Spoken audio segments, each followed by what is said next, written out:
Imagine being laughed at by the very men you're supposed to fight.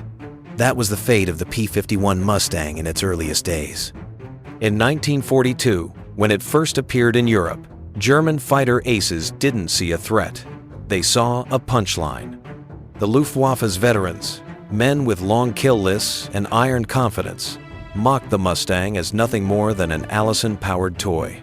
At low altitudes, it could nip at their heels. Sure, but above 20,000 feet, where the real duels were fought, it gasped for breath and became nearly useless. To them, this new American plane wasn't a hunter, it was prey. One German pilot scoffed that the Mustang was a hound that cannot climb. Others laughed that it was fit only for chasing trucks on the roads of France. The Messerschmitt Bf 109 and the Focke-Wulf 190 remained the masters of the sky, or so they believed, and even the Allies seemed to agree. Early Mustangs were pushed into reconnaissance and ground attack. They were not trusted to escort bombers over the Reich. Why risk a critical mission on what many called a half-measure fighter? But here lies the cruel twist. The very machine they laughed at would soon become the one that haunted their dreams. History was about to turn the joke into a nightmare. What happens when two nations, once rivals in engineering pride, combine their genius into a single machine? The answer was the transformation of the P-51 Mustang. The Americans had built the airframe sleek, aerodynamic, fast at low levels. But its heart, the Allison engine, was a weak link. At high altitudes, the Mustang choked. British engineers saw this flaw immediately. They also saw potential. The Royal Air Force had already tested, fought, and bled with Rolls-Royce's Merlin engine, the same power plant that gave the Spitfire and the Hurricane their teeth in the Battle of Britain. And so, in the workshops of Britain, a bold idea was born. Take this underdog American fighter and give it a base, British soul. Replace the struggling Allison with the Merlin. At first, American brass scoffed. Why tamper with a design that wasn't even supposed to be central to the war effort? But the British pressed on with their experiment. The result was staggering. With the Merlin fitted, the Mustang no longer gasped above 20,000 feet, it soared. It climbed like a hawk, raced faster than most German fighters, and could now duel with the Luftwaffe on equal terms. More than that, its range stretched farther than anything the Germans expected. German pilots who had once dismissed the Mustang soon faced a shock. In test flights and later in combat, they discovered that this laughingstock could now turn inside a Bf 109, outrun an FW 190, and follow them to altitudes where before it had been helpless. The hunter had found its fangs. For the Allies, the timing was perfect. The bombing campaign over Germany was escalating, and the loss rates for unescorted bombers were horrific. The Merlin-powered Mustang promised something almost unthinkable, a fighter that could escort bombers all the way to Berlin and back while still taking on the Luftwaffe's best. The joke was over. The sneers of 1942 were silenced by the howl of a Rolls-Royce Merlin at full throttle. What good is the strongest army if its lifeline keeps getting cut? That was the nightmare the Allies faced in 1943. The American strategy of daylight bombing, sending B-17 flying fortresses and B-24 Liberators deep into German territory, was bleeding them dry. The bombers were tough, bristling with guns, flying in tight formations that looked like flying fortresses of steel. But without long-range escort, they were slaughtered. Over Bremen, over Schweinfurt, over Regensburg, Luftwaffe fighters descended like hawks, tearing into the bomber streams. Loss rates climbed so high that commanders wondered if daylight bombing could even continue. Crews spoke of their missions as suicide runs. Enter the Mustang. The Merlin-powered P-51 wasn't just a new fighter, it was a lifeline. Its revolutionary range meant it could do what the Spitfires and Thunderbolts could not. Fly all the way from England to the heart of Germany, stay with the bombers during their bombing runs, and still fight its way home. Suddenly, The German defenders found something new on their radar screens. Sleek silver shapes weaving above and beside the bomber formations. The helpless sheep were no longer undefended. A German flak officer later recalled his shock at seeing them. The bombers were not alone. There were shadows with them, silver shadows. For the bomber crews, it was salvation. They began calling the Mustangs their little friends. The phrase carried a mix of relief and affection because with those little friends flying alongside, survival odds climbed dramatically. But for the Luftwaffe, it was a bitter shift. Their hunting grounds were no longer safe. Attacks that once guaranteed heavy kills now turned into desperate duels with an enemy fighter that could chase them at any altitude and, crucially, chase them all the way home. The Mustang had changed the equation. The hunters had become the hunted. What happens when the predator suddenly realizes it has become the prey? By early 1944, the German Luftwaffe was beginning to feel that dreadful shift. For years, they had ruled the skies of Europe, slashing through Allied bomber formations with ruthless precision. But now, the bombers no longer came alone. The P-51 Mustang flew beside them, high above them, even beyond them, stretching into the very skies the Germans once considered their hunting ground. The first encounters were met with disbelief. German pilots, who had been told the Mustang was harmless above 20,000 feet, suddenly found themselves locked in deadly turning fights with a machine that not only kept pace, but often outclimbed and outmaneuvered them. The sneering laughter of 1942 gave way to radio calls filled with urgency and fear. Desperate, Luftwaffe commanders adjusted their tactics. Instead of swirling dogfights, they ordered head-on assaults against bomber streams, hoping to break the American morale in one violent pass. The tactic was brutal: fly straight at the incoming fortress of bombers, fire everything you had, and dive away before the Mustangs could close in. It worked sometimes, but at a terrible cost. Many German pilots didn't live to make a second pass. Meanwhile, Göring himself, the proud, boastful architect of the Luftwaffe, watched the skies turn against him. There is a famous story, repeated often by historians, that Göring confessed the war was lost the day he saw P-51s over Berlin. Whether he truly said it or not, the rumor captured the reality. The Reich's air power was crumbling under the weight of a machine they had once dismissed as a joke. By mid-1944, desperation turned into futility. New aircraft like the Foe 190 Dora and the Me-262 jet were rushed into service. But even these could not turn back the tide. The Mustangs owned the routes, owned the bomber streams, owned the daylight raids. For the Luftwaffe, the skies over Germany had transformed from a domain of dominance into a killing field where their numbers dwindled day by day. And with every mission, the Mustang tightened the noose. What happens when legends collide, when the most celebrated hunters of the air finally meet their match? The story of the P-51 Mustang was not only about technology, but about men. On both sides of the war, aces with dozens of victories found themselves thrown into duels that would decide reputations, careers, and sometimes lives in the span of a few desperate seconds. For the Americans, the Mustang became a stage for rising legends. George Preddy, who would go on to become the top Mustang ace with 26.5 kills, flew his P-51 with ruthless precision.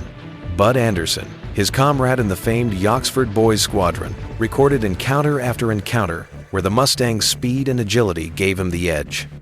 To them, the Mustang wasn't just a plane. It was an extension of their instincts, a razor in the sky. But the Germans still had their experten, veterans like Erich Hartmann, Gerhard Barkhorn, and Gunther Roll. These were men who had honed their craft on the Eastern Front, where chaotic skies over Russia had given them hundreds of kills. Against the Mustang, though, their dominance was suddenly questioned. Rumors spread among Allied crews that Hartmann himself admitted the Mustang was the one Allied fighter he truly respected. Whether true or embellished, the story reflected a grudging recognition of its power. There are tales of arrogance turned to ashes, One Luftwaffe ace allegedly boasted that he could down the American toy with ease, only to be shot out of the sky in his very first duel with a Mustang. Others discovered that the Mustang's range meant they could never feel safe. American pilots followed them home, striking over airfields once thought untouchable. For both sides, the duels carried a weight beyond mere survival. For Germans, every loss was another nail in the coffin of the Reich's air supremacy. For Americans, every victory proved that their little friend was no joke, but a kingmaker in the skies. And yet, behind the glory was a haunting truth. Aces on both sides admitted privately that once the Mustang arrived, the war of the air felt different, more merciless, more inevitable. Because now, the Luftwaffe's best were not only fighting against men. They were fighting against time, against numbers, against the slow collapse of an empire that had once ruled the heavens. How do you fight an enemy that soldiers whisper about in the dark, as if it were a ghost? By 1944, the P-51 Mustang was no longer just a machine. It had become a quote, legend in the minds of both friend and foe. With legends come stories, and with stories come fear. Among American bomber crews, the name Little Friend carried a near mystical comfort. Men swore that as long as the silver shapes of Mustangs hovered nearby, they could feel the odds tilt in their favor. Some gunners told stories of Mustangs appearing out of nowhere at the darkest moments, diving through clouds to scatter enemy fighters, just as the formation was about to be torn apart. To those trapped in the freezing bomb bays of a B-17, the Mustang sometimes seemed less like a plane and more like a guardian angel. But on the other side of the war, whispers took a darker turn. Luftwaffe pilots muttered that the Mustang cheated physics. They claimed it turned too sharply, climbed too high, and stayed in the fight too long to be natural. Some even said it had to be using secret fuels or hidden boosters. When fear grips the imagination, rational explanations vanish. The Mustang became a kind of phantom one that could strike at any place, at any time. There were also rumors among civilians in Germany. People on the ground, seeing Mustang strafing runs, believed the Americans had developed a new kind of unstoppable fighter that would ensure Germany's skies were never safe again. Some reports suggest even German children began calling them Silver Hawks, a symbol of a future closing in with wings of steel. Of course, not all the stories were true. Allied kill counts were sometimes inflated in the heat of battle, and Mustang pilots themselves admitted the machine had weaknesses. But in war, perception often matters as much as reality.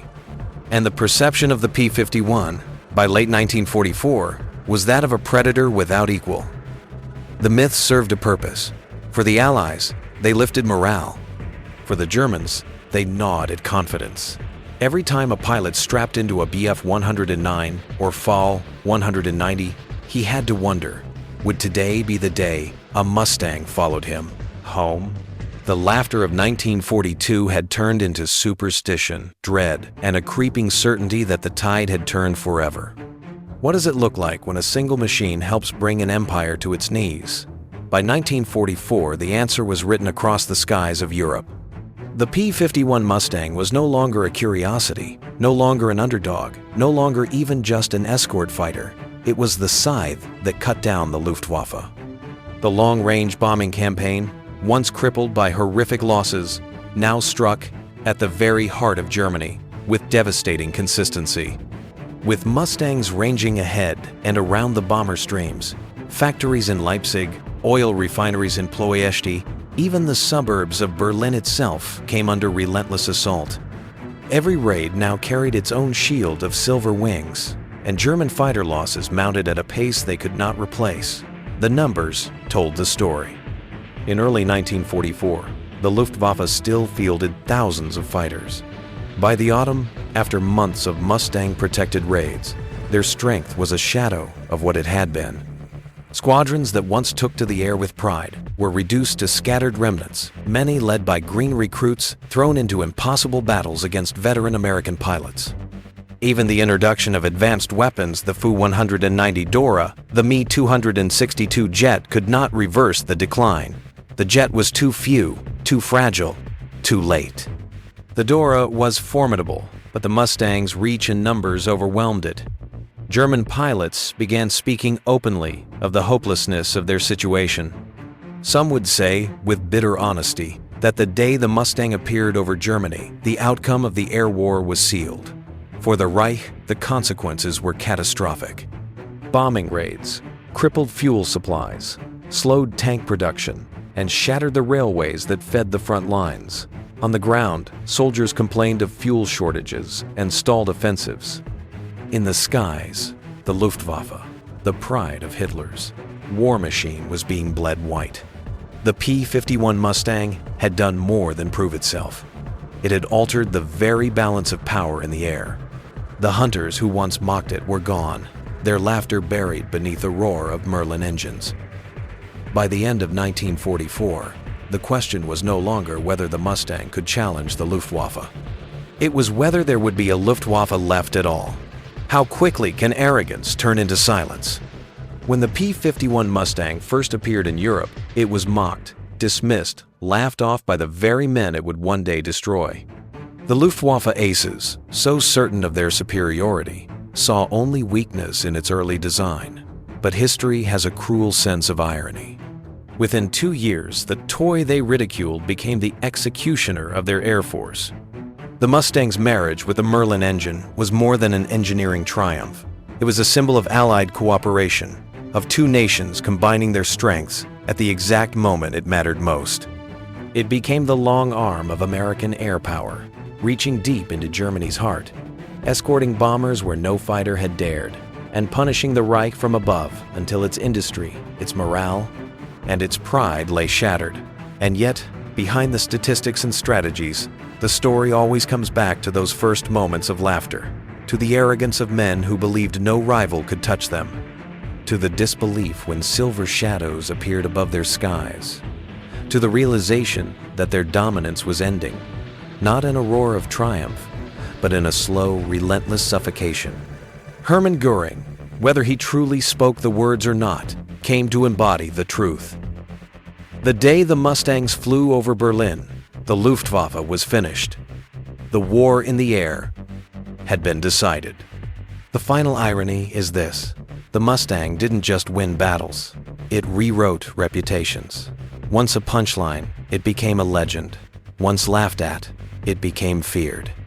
And when the smoke cleared in 1945, the skies belonged not to the men who mocked it, but to the machine they never saw coming. The last laugh, in the end, belonged to the P-51 Mustang.